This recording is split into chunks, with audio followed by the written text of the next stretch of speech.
Tri nation series शुरू होने वाली है और आज पहला मैच है पाकिस्तान वर्सेस अफगानिस्तान का। सो पाकिस्तान के स्क्वाड की बात करते हैं। पहले मैं आपको स्क्वाड बताता हूँ, फिर उसके बाद बात करते हैं।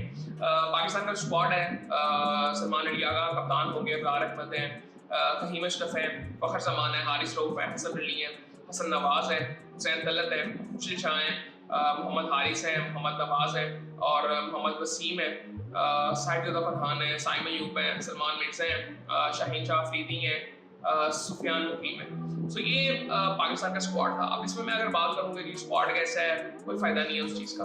और स्क्वाड काफ़ी देर से अनाउंस हो चुका था, लेकिन मुझे था कि यार ट्राई नेशन सीरीज जब शुरू होगी उसके बारे में तब बात करेंगे। अब ये स्क्वाड जो है वो ट्राई नेशन सीरीज के लिए और एशिया कप दोनों के लिए अनाउंस किया गया। अब इसमें जो एक अहम बात है, अब काफ़ी प्लेयर्स की बात की जा रही है कि वो प्लेयर हो सकता था, बहुत से प्लेयर्स हो सकते थे, बहुत से नहीं। मेरा T20 का कंसेप्ट पाकिस्तान क्रिकेट के लिए ये है कि पाकिस्तान की एटलीस्ट 3 टीमें मेन टीमें होनी चाहिए। पाकिस्तान ए नहीं, पाकिस्तान की 3 टीमें होनी चाहिए। उसकी वजह मैं आपको बताता हूँ।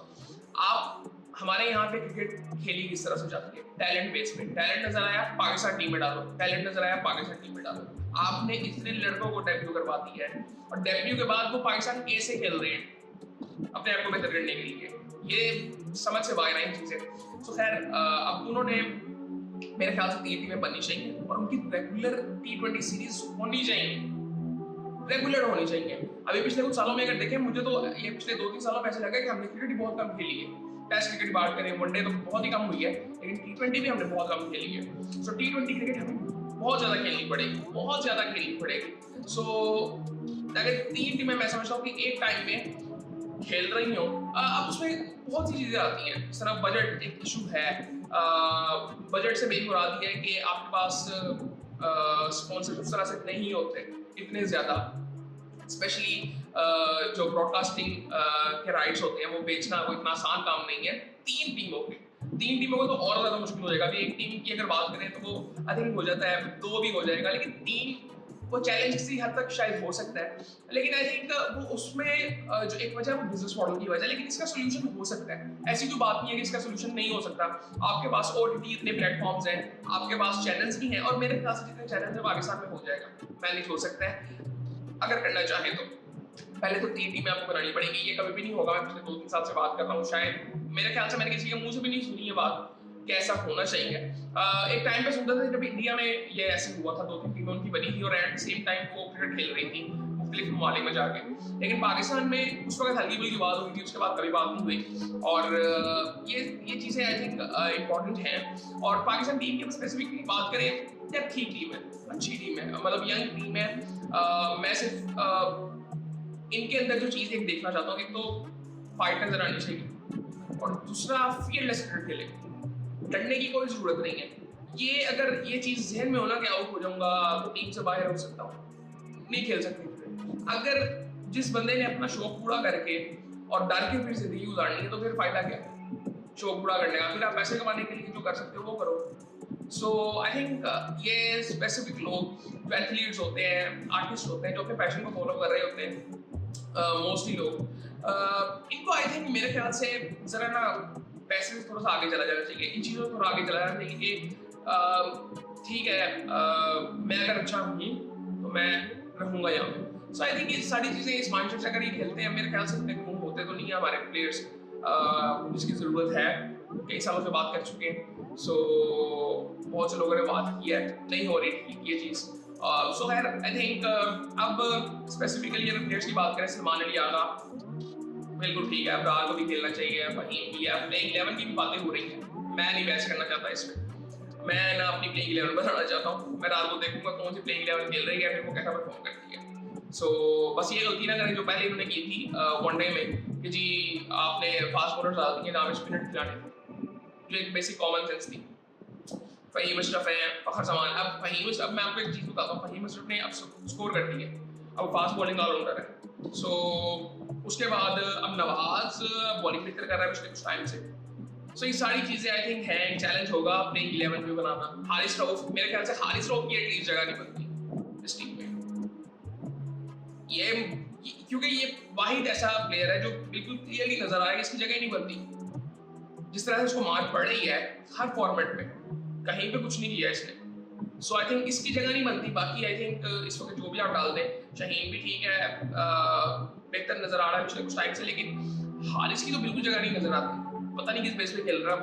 और हसन अली की बात करें, ठीक है, उसने पिछले कुछ टाइम में परफॉर्म किया, बट उसने पिछले कुछ मैचेस बड़े गंदे खेले हैं। हसन नवाज ठीक है, बिल्कुल सैन तलक अच्छी चॉइस है, बट इसको वनडे में भी रेगुलरली खिलाना चाहिए। हो सकता है टेस्ट की अगर टीम में आ सकते हैं तो उसमें भी खिलाएं। ये अच्छा प्लेयर मुझे लगता है। वाइट बॉल में भी ठीक है, लेकिन टेस्ट में अगर जरूरत पड़े तो खेल सकता है ये भी। खुशदिल शाह भी ने कैसे खेलेंगे मुझे भी कुछ नहीं पता, कैसे खेलेंगे खुशदिल शाह।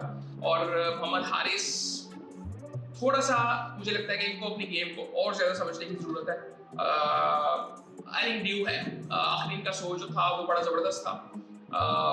अभी नहीं, ड्यू है इनमें। ये फंसते हैं जहाँ पे विकेट थोड़ा सा 10 मिनट को शूट कर रहा होता है। मोहम्मद नवाज है, बैटिंग को इम्प्रूव करने की बहुत ज़्यादा ज़रूरत है। वसीम की अगर बात करें, मोहम्मद वसीम की, इसको अभी रिसेंटली मार पड़ी है बड़ी ज़्यादा, टूर्नामेंट जो हो रहा था टीमों का ऑस्ट्रेलिया में। सो दैट्स हाउ की वजह से इसको बुलाया गया। सो चैलेंज है, अभी कुछ नहीं पता, लेकिन अच्छा बॉलर है। मैं हूँ इसका फैन इस लिहाज से कि एटलीस्ट एक तो इसके पास पेस है। अब वो पेस नजर नहीं आती पाकिस्तानी बॉलर्स में यार, ये बड़ी अजीब सी बात है। सो लेकिन आई थिंक मैं फिर वही कहूँगा कि वो जो एक स्पार्क प्लेयर्स में नजर आता था पहले, आज की टीम में भी दूसरी टीमों में नजर आता है, लेकिन आई थिंक वो पाकिस्तानी प्लेयर्स में उस तरह से आज नजर नहीं आ रहा। सो उसके बाद साहिब ज़दा फरहान, खिलाना भाई इसको, बिठाना देना, इनका कोई पता नहीं, बिठा दे उसको। साइमन यूब ठीक है, बट इसको सोचना पड़ेगा, बहुत ज्यादा मैचेस खेलनी है, परफॉर्मेंस नहीं है उस तरह से, सिर्फ टैलेंट की बेस पे खेल रहा है और कोई अभी कुछ नहीं बोल रहा। सो आई थिंक इसको थोड़ा सा सोचना चाहिए, अपनी गेम को समझने की कोशिश करें कि रन्स किस तरह से करने हैं। आपको रन्स करने आने चाहिए। जब आपकी फॉर्म नहीं भी है, केन विलियमसन को आप देखें, वो रन्स किस तरह से करता था, उसको भी हमने कभी सुना ही इनके बारे में यार। ये फॉर्म नहीं है, ये फॉर्म के चक्कर हमारे एशियन प्लेयर्स की होते हैं। आपकी फॉर्म नहीं है ना, ठीक है, आप 100 ना करो, आप 60-70 तो करो, 50 तो करो। सो वो रन्स करने आने चाहिए कि मुश्किल सिचुएशंस में जहाँ पे मेंटली मैं उस तरह से आई थिंक फॉर्म नहीं है, ये फॉर्म वगैरह जो चक्कर होता है ना, ये मेंटली थोड़ा सा आप टायर्ड होते हो, उस वक्त ये चीजें होती हैं। ठीक है, बैड लक जो हम बात कर रहे होते हैं ना, ये सारा कुछ हमारी मसल मेमोरी में ये चीजें होती हैं, तो उस तरह से हो रही होती है। सो इसीलिए वो गोरे जो है वो इतना सोचते नहीं है चीजों के बारे में। सो उनके साथ ये चीजें होती बड़ी कम है। हमारे यहाँ पे इमोशनल मसले बड़े ज्यादा हैं, तो इस वजह से चीजें हैं। उसके बाद सलमान मिर्जा है, खिलाओ इसको सारे मैचेस बस। शाहीन अफरीदी और सुफियान हकीम, सलमान मिर्जा की बैठ रही है भाई, उसको खिलाओ सारे मैचेस। आई थिंक अच्छा बॉलर है। और सो आई थिंक अभी ट्रांजिशन सीरीज में जरा ध्यान से इस्तेमाल करें। एशिया कप में हमारे मुश्किल मैचेस हैं, और मुश्किल मैचेस इस लिहाज से सारी एशिया की टीमें हैं, इंडिया के साथ एक मुश्किल मैच नजर आता है, लेकिन मुश्किल मैच हर टीम से होता है। T20 में मैं फिर बात कर चुका हूँ पहले भी। सो ये सूरत हाल है। सुफियान की अगर बात करें, मेरे ख्याल से एक और भी था, ये left arm chinaman Faisal Akram, मैं उसकी बात करता था, वो भी अच्छा है। मैंने उसके बारे में पहले आई थिंक बात मैं कर चुका हूँ, जब ये साउथ अफ्रीका और ऑस्ट्रेलिया गए थे, कि उसको आई थिंक उसको वनडे में मैंने कहा था कि उसको वनडे में खिलाना चाहिए रेगुलरली, और इसको T20 में खिलाना चाहिए। वो जरा मेंटली थोड़ा मुझे ना मैच्योर लगता है, खून लगता है थोड़ा ज़्यादा। सो वो घबराता नहीं है। सो आई थिंक होना चाहिए, पता नहीं किस तरह से सोचते हैं। सुफियान को आई थिंक T20 में भी खिलाना चाहिए। उसकी वजह से मैं कह रहा हूँ, क्योंकि अभी अगर मैं वनडे में मैंने उसको देखा था अभी रिसेंटली, तो उसने अच्छी बॉलिंग की है, तो आप कह देंगे ठीक है सारा कुछ, लेकिन वो नज़र थोड़ा बहुत आ जाता है कि ठीक है अभी T20 में इफेक्टिव ज़्यादा है। सो मेरे ख्याल से उसको भी खिलाना चाहिए था, ऐसे वेस्ट नहीं करना चाहिए टैलेंट को। सो ये सूरत हाल थी। पाकिस्तान का स्क्वाड था, अफगानिस्तान का भी अच्छा स्क्वाड है, उनका अच्छा ही होता है, मतलब उनके अगर टॉप 8-9 के बैट्समैन भी देखें, उसमें 3-4 उनके मेन बॉलर्स होते हैं। सो T20 में तो आज वो पकड़ ही लेते हैं, लेकिन उनका इशू जो मुझे हमेशा से नजर आता है वो बैटिंग है। अब मुझे एक चीज़ ये देखनी है कि उनकी टीम में जो है वो इब्राहिम ज़ादरान है कि नहीं। एक मेरा उनका स्क्वाड तो मेरे सामने है।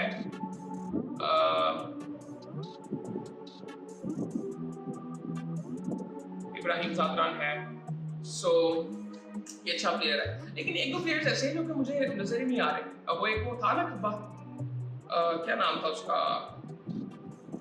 नसरुल्लाह नाम था उनका, पता नहीं। सो वो खपाई होता था, वो बड़े छक्के मारता था, जिसने अफगानिस्तान की लीग में भी आते ही उसने एक अपना नाम छाप दिया था।